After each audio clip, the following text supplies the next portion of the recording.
Assalamualaikum warahmatullahi wabarakatuh.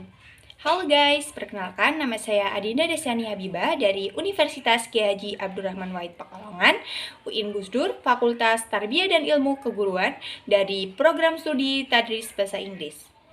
Nah, jadi saya dari Tadris Bahasa Inggris kelas B dengan NIM 2523066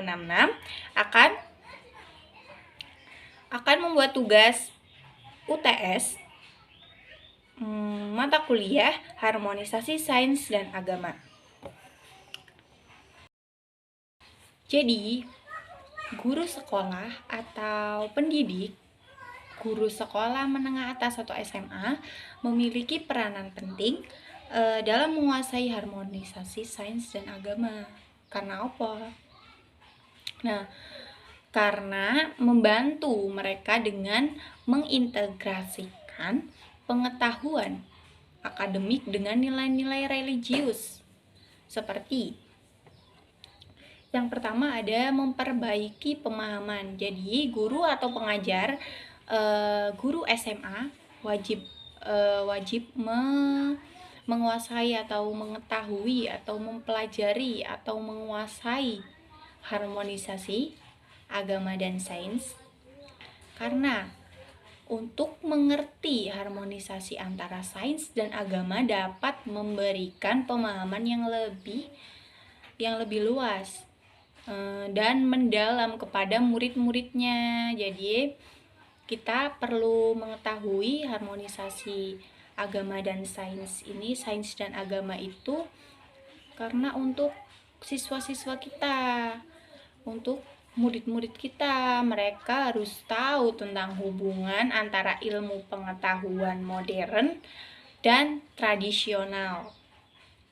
Jadi bagaimana ilmu modern itu, bagaimana ilmu modern pengetahuan, jadi gimana tradisionalnya. Jadi seperti itu harus kita mengerti. Atau jadi kalau siswa kita bertanya, "Pak, Bu, gimana ilmu pengetahuan modern itu seperti apa ya?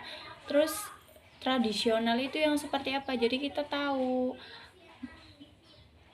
karena kita memiliki pemahaman tentang harmonisasi sains dan agama tersebut. Jadi juga dapat meningkatkan sikap spiritual dan intelektual peserta didik. Jadi peserta didik itu lebih kita dapat meningkatkan sikap spiritual dan intelektual peserta didik kita. Nah, yang kedua juga ada kita perlu mempelajari atau menguasai harmonisasi dan sains dalam agama itu juga dapat menjadi jembatan antara sains dan agama. Nah, dengan menguasai harmonisasi, guru atau pendidik, guru SMA dapat menjadi jembatan yang menghubungkan sains dan agama, dimaksudkan untuk menghindari konflik. Jadi menghindari konflik antara dua bidang pengetahuan dan bukannya menciptakan hambatan. Jadi cara ini termasuk melatih peserta didik untuk berpikir terbuka dan menghadapi perdebatan epistemologis antara sains dan agama. Nah, jadi dalam meningkatkan jembatan antara sains dan agama ini tuh kita menghindari konflik antara kedua bidang pengetahuan dan bukannya menciptakan hambatan gitu. Jadi dalam harmonisasi dan sains ini juga terlibat epistemologi dalam materinya harmonisasi sains dan agama. Yang berarti epistemologi itu yaitu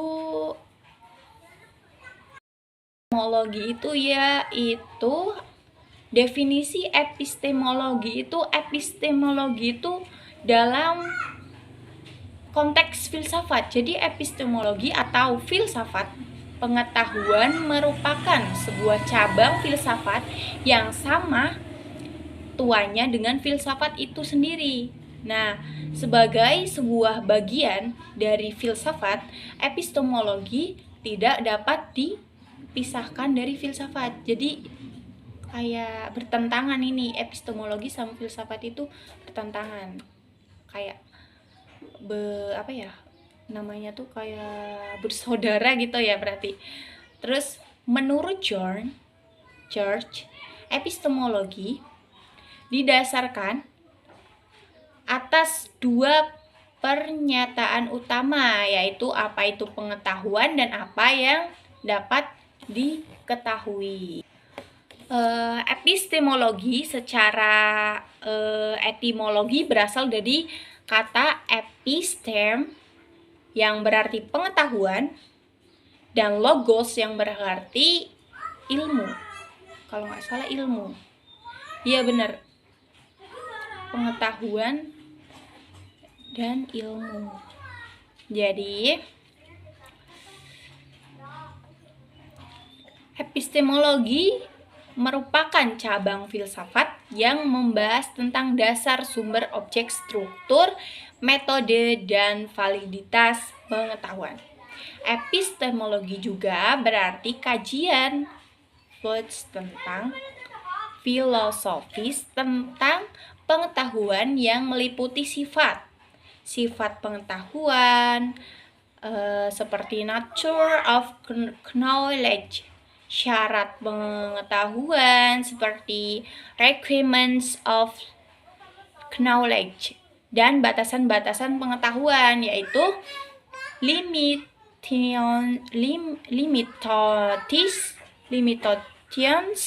of knowledge Jadi seperti itu. Epistemologi itu berarti secara filosofis berasal dari kata epistem yang berarti pengetahuan, sedangkan logos yang berarti teori. Jadi teori atau ilmu ya. Jadi epistemologi adalah ilmu yang atau teori pengetahuan kayak gitu. Kurang lebih seperti itu. Terus ada mendorong toleransi. Jadi menguasai materi harmonisasi dan sains dalam agama bagi guru SMA itu juga dapat mendorong toleransi, memahami hubungan antara sains dan agama kepada siswanya untuk meningkatkan toleransi antar siswa dengan latar belakang atau keyakinan yang berbeda. Guru bisa mengajarkan pentingnya saling menghormati perspektif yang berbeda. Jadi guru atau pengajar, guru SMA dapat mengajarkan siswanya atau muridnya bahwa toleransi itu penting. Bagaimana toleransi tersebut? Nah, contohnya kita beragama Islam dan kita mempunyai teman yang beda agama. Misal dia beragama Kristen atau Hindu.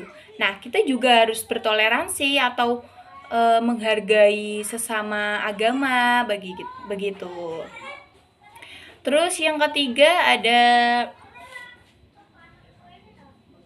yang keempat ada guru dapat mendorong pengembangan karakter. Jadi dengan mengajarkan bagaimana sains dapat memperkuat nilai-nilai moral yang diajarkan agama, guru dapat membentuk siswa yang tidak hanya cerdas secara intelektual, tetapi juga berkarakter. Jadi guru dapat memberikan karakter kepada siswanya, begitu juga karakter yang positif dan memperkuat nilai-nilai moral kepada siswanya. Terus terus selanjutnya ada guru dapat memotivasi rasa ingin tahu. Jadi guru yang menguasai materi harmonisasi sains dan agama bisa memotivasi siswanya untuk mengeksplorasi lebih jauh hubungan antara ilmu pengetahuan dan keyakinan sehingga mereka menjadi pembelajaran yang lebih kritis dan terbuka. Nah, jadi guru semakin memberikan lebih dalam tentang harmonisasi sains dan agama, membuat siswanya bisa termotivasi untuk mengetahui keyakinan sehingga mereka menjadi pembelajar yang lebih kritis dan terbuka tentang misalnya materi-materi yang diajarkan mengenai harmonisasi sains dan agama.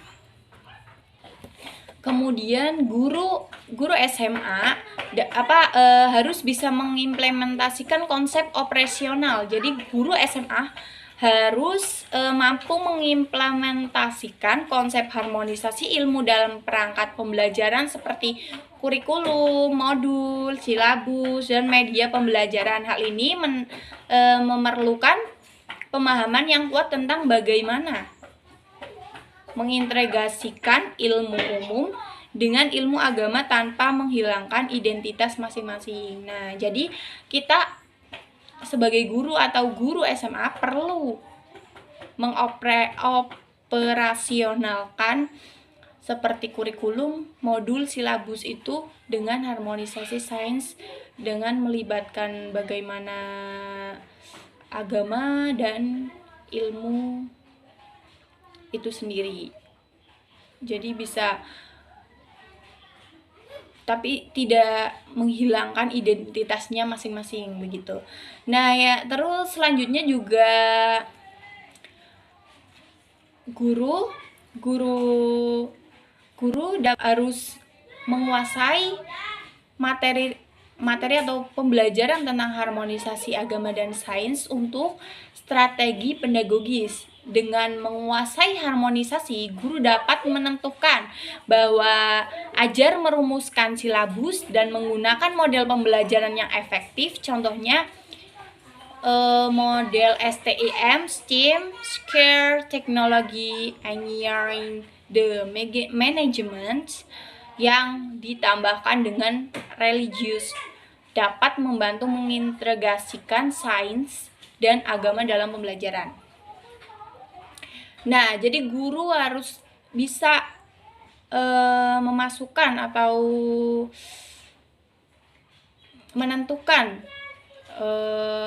atau menguasai harmonisasi sains dan agama tersebut, harus merumuskannya kepada silabus atau pembelajarannya harus melibatkan sains dan agama tersebut, kayak pengetahuan dan agama-agamanya, seperti yang tadi yang saya katakan pada konsep operasional yang tidak menghilangkan identitasnya masing-masing, tapi tetap masuk dalam pembelajaran yang diajarkan atau diberikan kepada siswanya. Terus belajar atau menguasai harmonisasi sains dan agama juga meningkatkan kemampuan berpikir. Integrasi sains dan agama dapat meningkatkan kemampuan berpikir kritis, analisis, dan multi-emosional berpikir kritis, analisis, dan multidimensional di kalangan peserta didik. Seperti yang tadi saya katakan yang sebelum integrasi konsep operasional ya. Jadi guru yang menguasai harmonisasi dapat membantu peserta didik untuk menyadari bahwa sains dan agama dalam teknologi melibatkan nilai-nilai spiritual, sosial, dan agama. Jadi mengajarkan siswanya atau murid-murid kita tentang harmonisasi sains dan agama dapat membantu siswa tersebut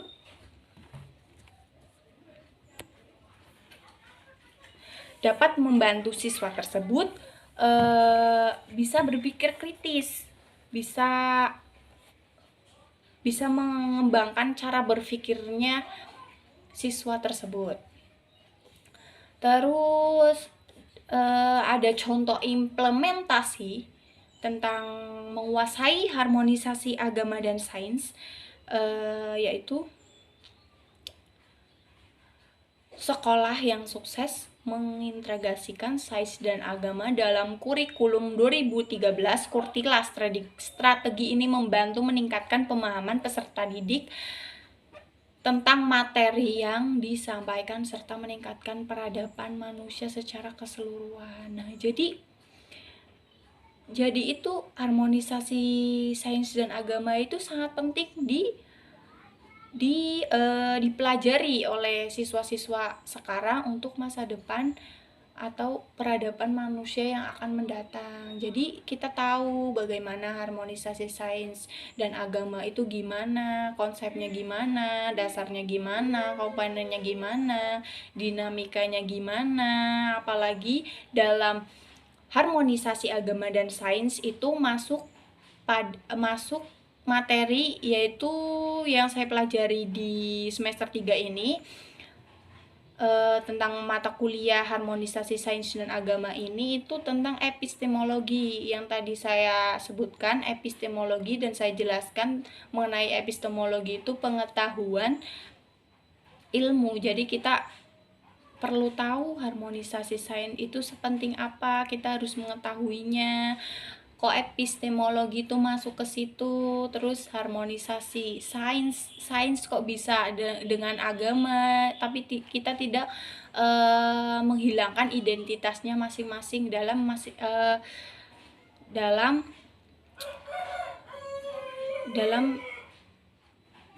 konteksnya tersebut. Nah, dengan ini menguasai harmonisasi dan sains ini sangat penting bagi guru, atau kita sebagai guru itu harus tahu mengenai harmonisasi sains dan agama untuk menciptakan lingkungan belajar yang integral dan mendalam sehingga peserta didik dapat berkembang secara holistik. Jadi dalam ilmu ini atau materi atau pembelajaran harmonisasi sains dan agama itu sangat penting bagi peserta didik dengan gurunya tersebut.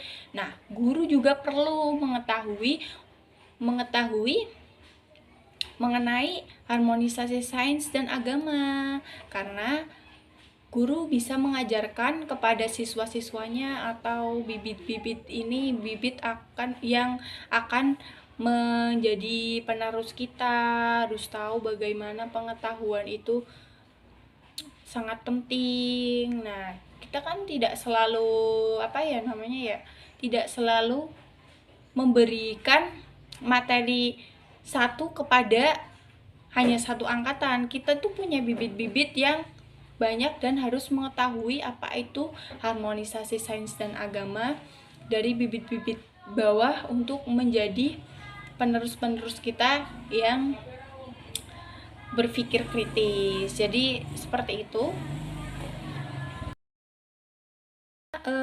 Mempelajari atau menguasai harmonisasi sains dan agama itu bagi guru SMA itu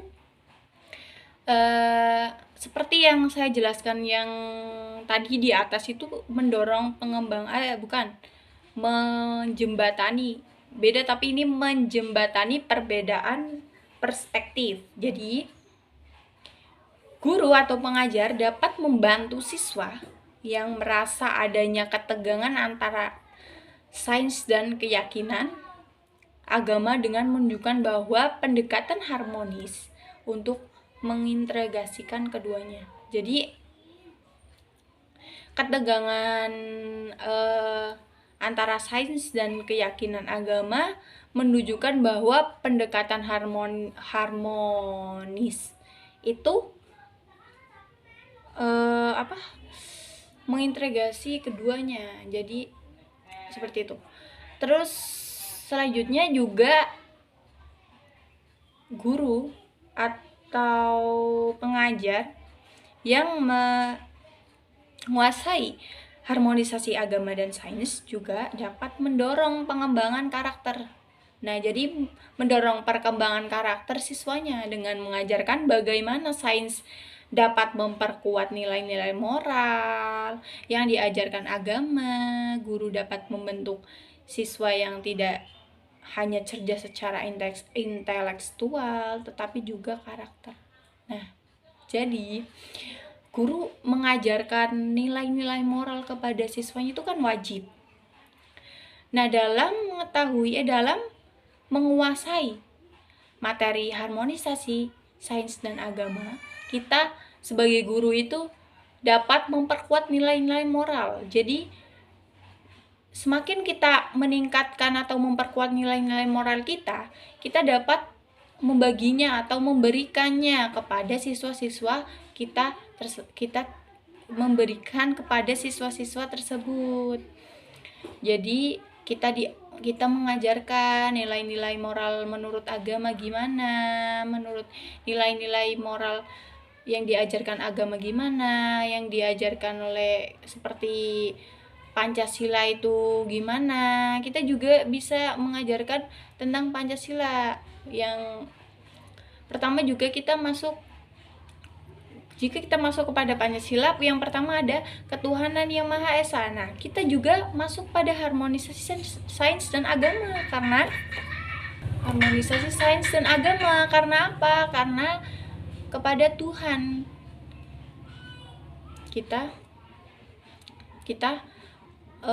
memperkuat atau memperdalam ilmunya tersebut mengenai sains dan agama atau nilai-nilai moral. Jadi dapat membentuk siswa yang tidak hanya cerdas secara intelektual. Jadi selain siswa yang tidak cerdas juga kita dapat melatih atau memberikan pengalaman-pengalaman atau menceritakan pengalaman-pengalaman nilai moral yang kita tahu atau yang pengalaman kita kepada siswanya untuk meningkatkan berpikiran kritis. Jadi siswa tidak hanya cerdas secara intelektual tetapi juga berkarakter. Kita itu berarti melatih siswa-siswanya berkarakter. Jadi tidak juga cerdas tetapi berkarakter. Nah, terus kita dapat memotivasi rasa ingin tahu. Nah, rasa ingin tahu siswa kepada gurunya itu gimana? Rasa ingin tahunya siswa kepada materi-materi tersebut gimana? Nah, kita dapat memotivasi rasa ingin tahu. Nah, biasanya siswa-siswa itu rasa ingin tahunya itu lebih tinggi dari guru tersebut. Biasanya sekali aku pengen tahu ini apa ya? Ini apa ya? Misal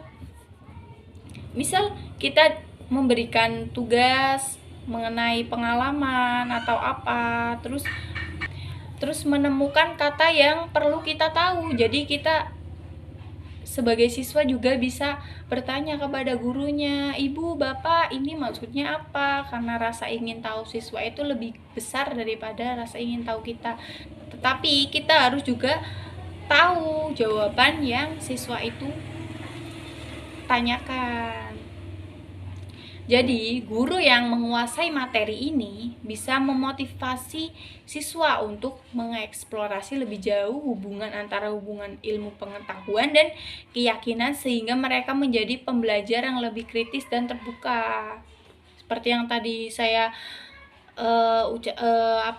sampaikan ya, mengenai kritis dan terbuka. Jadi,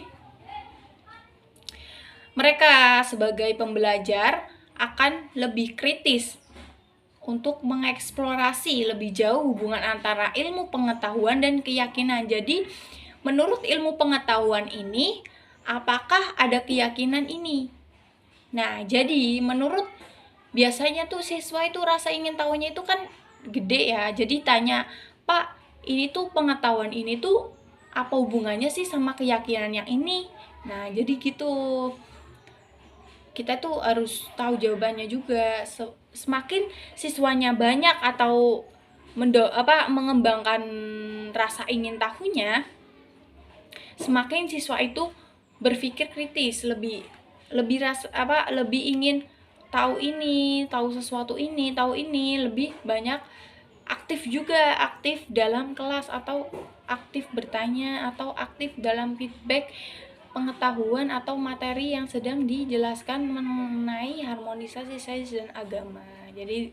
Jadi kita perlu tahu atau menguasai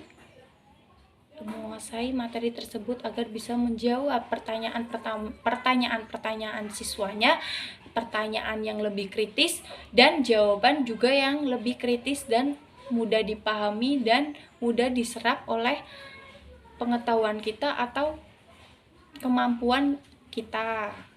Jadi penguasaan ini memberi guru kemampuan untuk mengatasi pertanyaan-pertanyaan kritis. Jadi ya, pertanyaan-pertanyaan sekarang, siswa siswa Gen Z ya, seperti Gen Z itu lebih kritis dalam bertanya. Jadi dia tuh lebih suka ingin tahu, rasa ingin tahunya itu lebih gede. Jadi tuh berpikirnya tuh kritis, jadi soal-soalnya juga kritis dan kita harus bisa menjawabnya secara kritis dan singkat boleh ya, banyak boleh, tapi harus jelas dan dapat diterima oleh siswanya.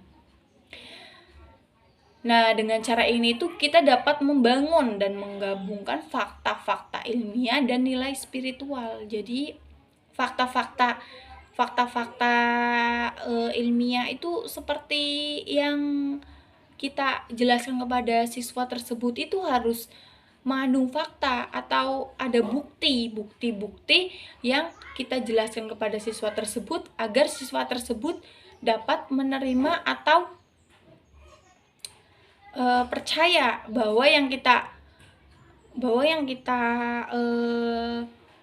jawab atau kita beritahu itu benar-benar ada faktanya atau bukti-bukti ilmiahnya dengan nilai-nilai spiritual. Jadi dalam konteks harmonisasi sains dan agama, menggabungkan fakta ilmiah dengan spiritual itu sangat berkaitan. Jadi itu sains dan agama, jadi ilmiah dan spiritual. Bagaimana spiritual yang ini gimana, fakta ilmiah yang ini gimana. Jadi kita dapat menggabungkan bagaimana fakta ilmiah dan bukti-buktinya ilmiah itu bisa membedakan atau bisa menyamakan tentang nilai-nilai spiritual yang kita jelaskan atau kita kembangkan dalam pembelajaran yang kita ajarkan kepada siswa-siswa tersebut. Kita harus menggabungkan fakta ilmiah atau bukti-bukti ilmiah agar siswa tersebut itu dapat mempercayai. Tetapi jika kita pengajar atau guru, rata-rata siswa itu percaya. Tapi kita sebagai guru juga harus memiliki fakta-fakta ilmiah. Terus juga dalam nilai-nilai spiritual, bagaimana perbedaannya dan kesamaannya, seperti itu. Sekian penjelasan dari saya mengenai arti penting mengetahui bahwa bagi guru SMA menguasai harmonisasi agama dan sains. Menurut saya seperti itu. Jadi mohon maaf jika ada salah kata dalam pengucapan atau bahasa yang kurang cocok. Mohon maaf sebesar-besarnya. Yang saya tahu hanya itu. Terima kasih. Wassalamualaikum warahmatullahi wabarakatuh.